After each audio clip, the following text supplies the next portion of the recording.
In this video, I'm going to be showing you guys a fun little project on how to make a beautiful macrame floral wreath pattern.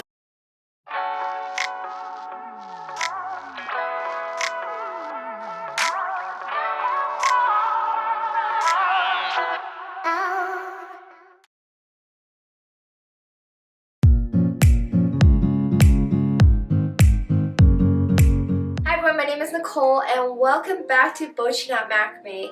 I am super excited to be sharing with you guys today's tutorial on how to make a beautiful macrame wreath. There are two parts to this video lesson. The first is how to make a knotted pattern directly onto the ring. As you can see from the design of the pattern, there's a wave braid that goes around the ring.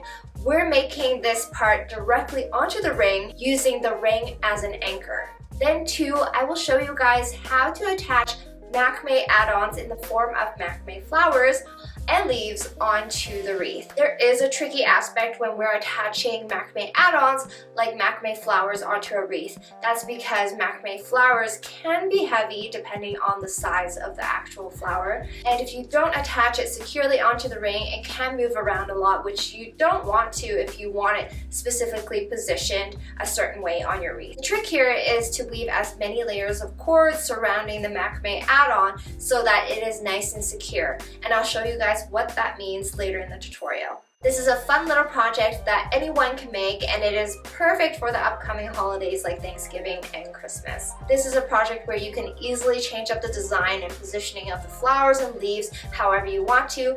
All you need to know are the techniques I will go through in today's tutorial, and then you can go about and make your own macrame wreath. And with all of that said, let's get started. The main materials you will need for this pattern are 3mm macrame cord and a 10-inch metal ring. Below are the suggested cord lengths we're going to start with to make the wave pattern. The cord that I will be using for the wave pattern on the wreath is our 3mm single strand color mix swirl cord from our Lush line. This cord is spun together with two colors from our premium regenerated cotton cord, and then a third strand is our gold metallics spun together to give that extra shine and sparkle. This cord is firmly twisted, which is great because it gives that extra sturdiness you need when making macrame. Sometimes the gold strands can separate from the actual cord itself because of how structured the metallics cord is, but that is totally okay. You can just fix that by tying a knot at the ends of your strands.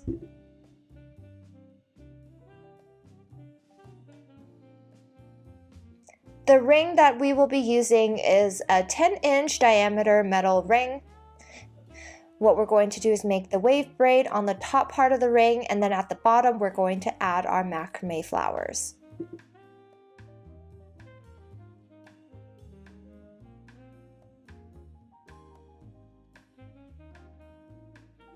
Before we head into the wave braid, what I'm going to do is take a long strand of cord at 500 centimeters long, and we're going to make a series of vertical lark's head knots all around the ring. Start by tying an overhand knot on the ring first, then take the long end, and we're going to start with our first vertical lark's head knot.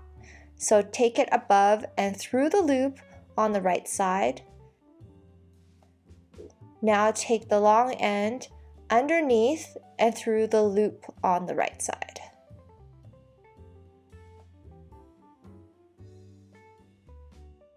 And now we have our first vertical lark's head knot. Now we're going to do the exact same thing on the other side. We're going to flip it over to the back, taking the long cord. We're going to go underneath and through the loop. So now the knot should be at the top. And then now we're going to go underneath and through the loop. Continue repeating the same pattern all the way around.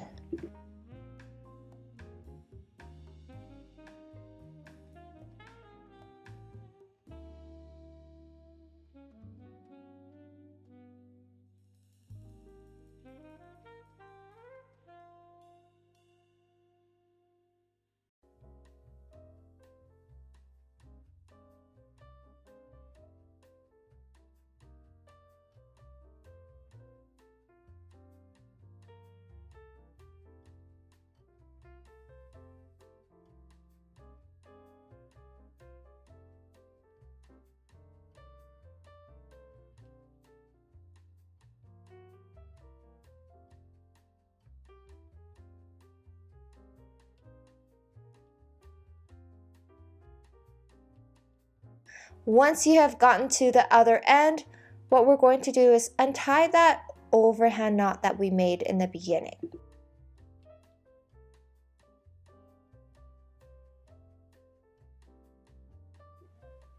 And then with the 2 strands of cord at the back, we're going to tie a double overhand knot.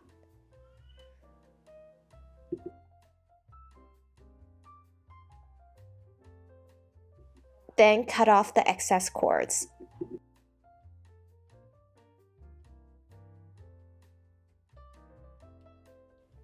Once we have finished wrapping the ring, we can now start on the wave braid. The reason why we wrapped the ring was because you can see the inside of the wave braid. So instead of seeing the gold metal ring, I wanted the inside to blend with the actual wave braid. To start the wave braid pattern, what we're going to do is take a strand of cord at 450 centimeters long, and in the center we're going to tie a double half hitch knot onto the ring.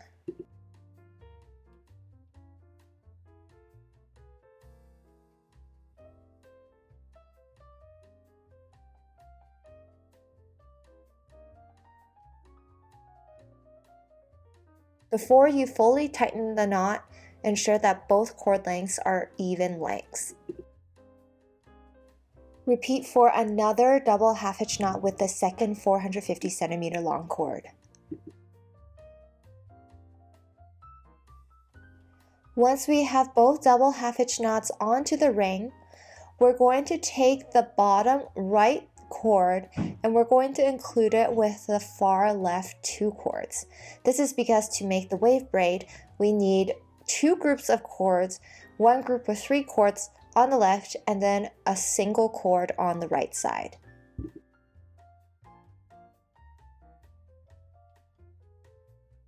To begin, we're going to take the left group of cords, bring it underneath the ring and over to the right, making sure that it goes above the right cord.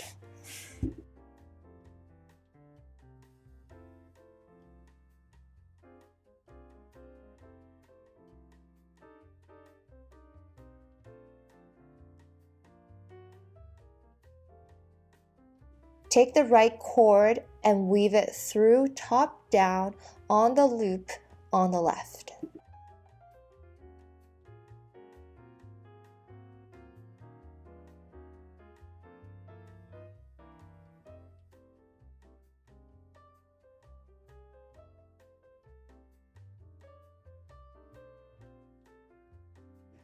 Tighten both sides, ensuring that the left 3 loops are kept at a nice tightness. So not too tight, but also not too loose because we want to see some defined loops there.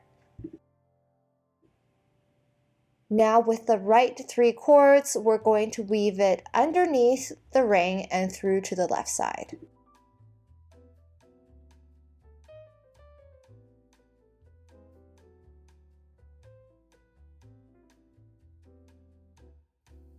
And place it over top the left cord. Then take the left cord and weave it through top down through the loop on the right.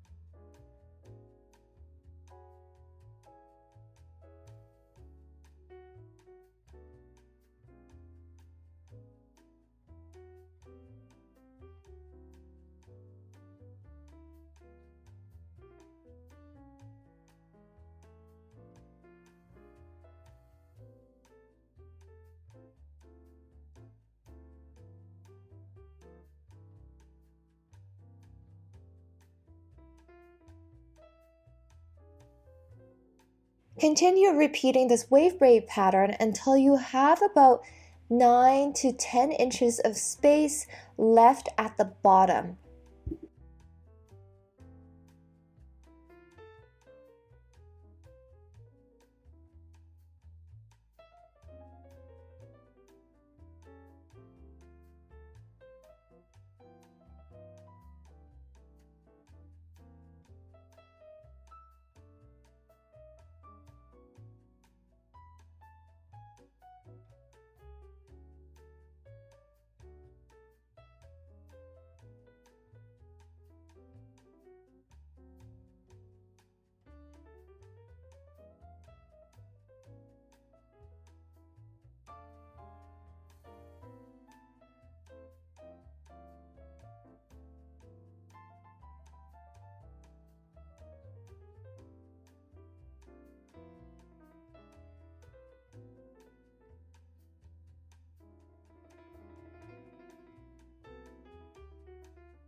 Once done, this is what the pattern should look like. We do want to leave some space at the bottom to hang our flowers onto the ring. With the wave braid on there, it would make it a little bit more difficult and more thick. With less knots there, the more flowers or add-ons we can add onto the ring.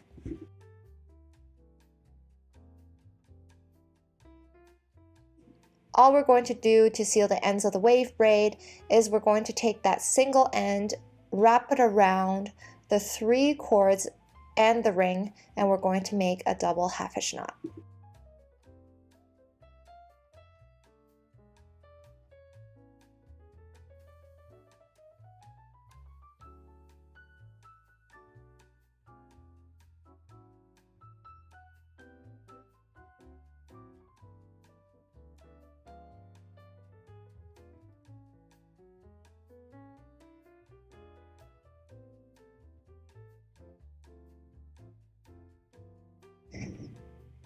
Now that the wave braid is complete, we can take our macrame flowers and leaves and we're going to place them onto the bottom how we want them to be positioned, and then we're going to attach them one by one onto the bottom of the ring.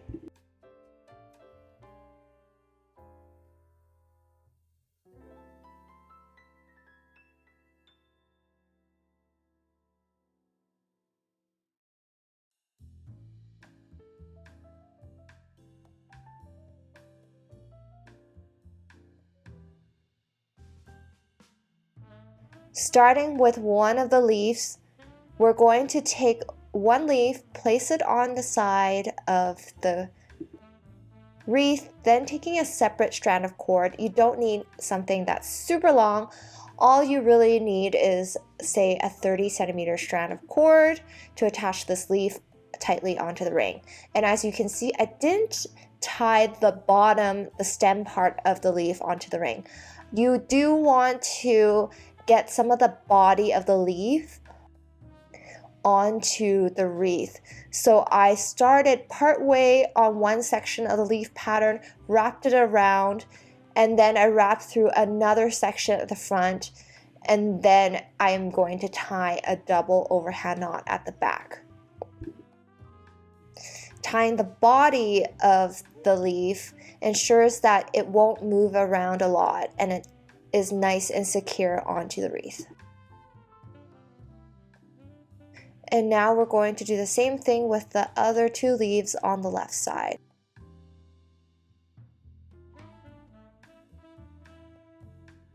So I've attached one leaf onto the left side using the same method that I have done on the right side, and now I'm going to take a slightly smaller leaf and I'm going to attach it on top of the left leaf. We're going to do the exact same thing. We're going to weave through a section in the body of the leaf, then tie a double overhand knot at the back.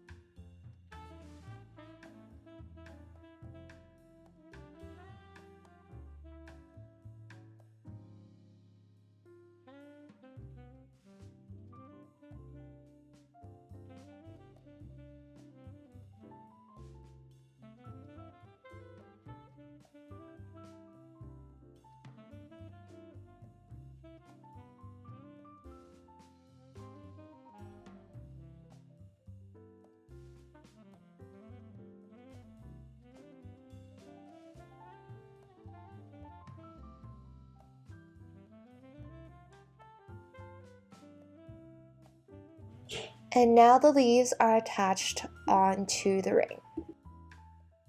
Now we're going to start attaching the flowers one by one in the middle. Attaching the large flower is not going to be using the same method because the large flower is so heavy on the front that even if you weave one strand of cord through the body of the flower multiple times and then tie a double overhand knot onto the ring, it will still fall downwards. So what we're going to do is place the flower down at the position where we want it to be attached onto the ring. And there we're going to take a long strand of cord and we're going to weave it a couple of times through the body of the flower, And then we're just going to tie a simple knot onto the ring. This won't hold the flower onto the ring tightly, but we're going to come back to this at the very end when all of the flowers are attached onto the ring, and we're going to secure it with another method.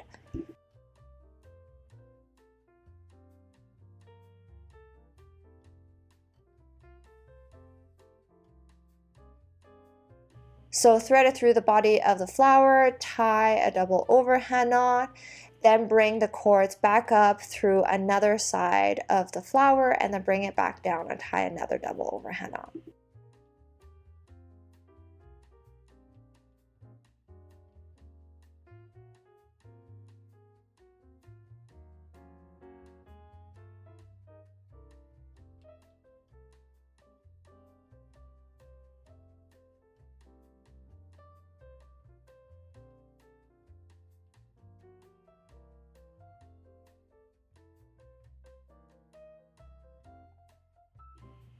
So this is good enough for now, and we're going to come back to this at the very end.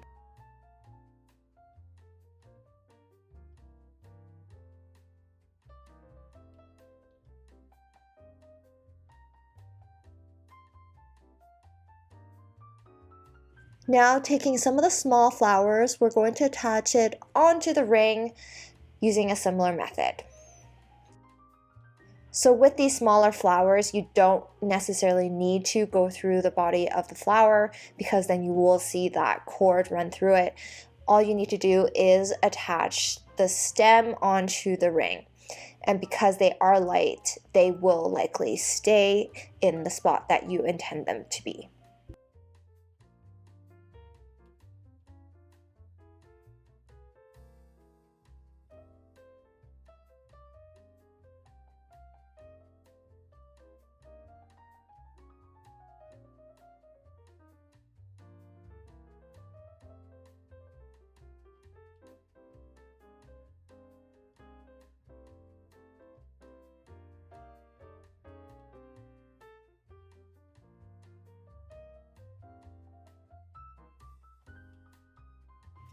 Now continue on with the rest of the smaller flowers.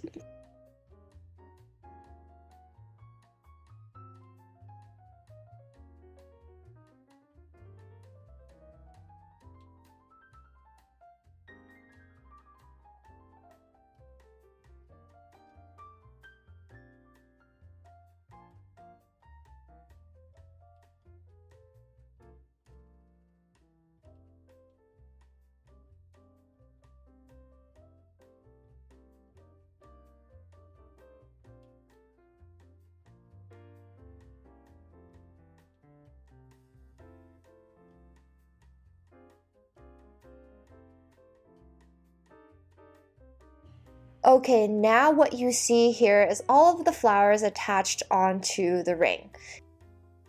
You see that there is a little bit of fringe at the bottom from the flowers. What we're going to do is to get rid of the fringe and to secure the flowers tightly is to take a long strand of cord. I'd start off with a 200 centimeter strand of cord, and what we're going to do is wrap it around, starting underneath the leaves on the left side all the way to the right, and we're going to wrap around each of the flowers. So we're going to start with a double overhand knot on the left side underneath the leaves.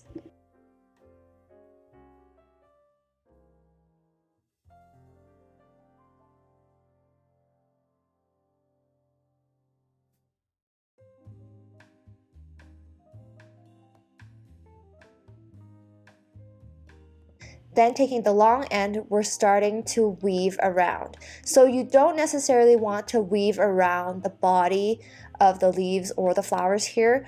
The intention for this part is to weave the fringe onto the ring as much as possible.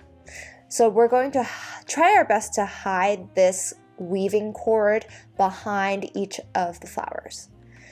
So as you can see here, I've weaved around the left side of the small pink flower, and now I'm going through on the right side. And you probably want to go through this as many times until you feel that it is secure and you see mostly this colored cord, so this natural shiny cord at the bottom. Then once you feel that is good, you can move on to the next flower.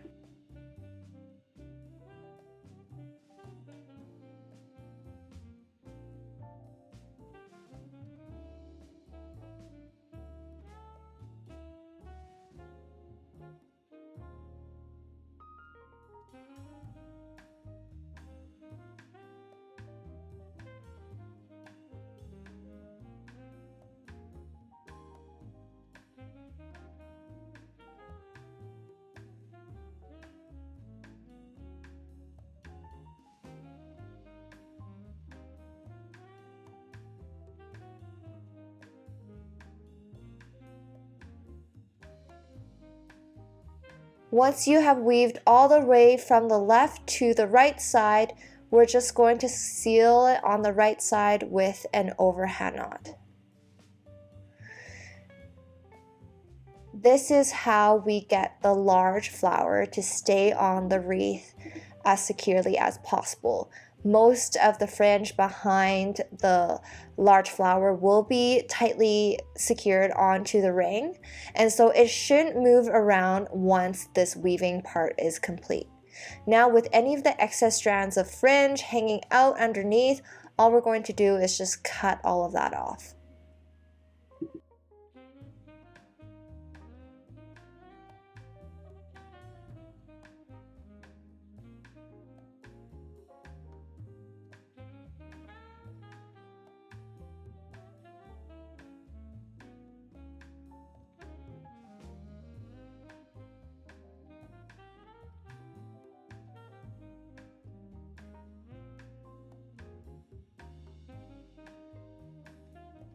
Once done, this is what the pattern should look like on the front. You have a nice clean floral wreath.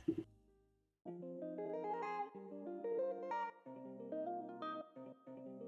that concludes our macrame floral wreath pattern. I really hope you guys enjoyed it and learned 2 new techniques on how to make an actual knotted pattern onto an object like a ring, and also how to attach macrame add-ons onto a wreath. We also weaved it enough so that it covered up the majority of the fringe so that there is no fringe hanging downwards from the wreath pattern. Do you want to have fringe or no fringe? That is definitely a personal preference. For this one, I wanted to keep it nice and simple and clean, so I opted for no fringe. If you guys do make your own macrame floral wreaths inspired by Bochinat designs, make sure you tag us on Instagram at Bochinat, as I would love to see them. As always, thank you guys for watching, and I will see you guys next time.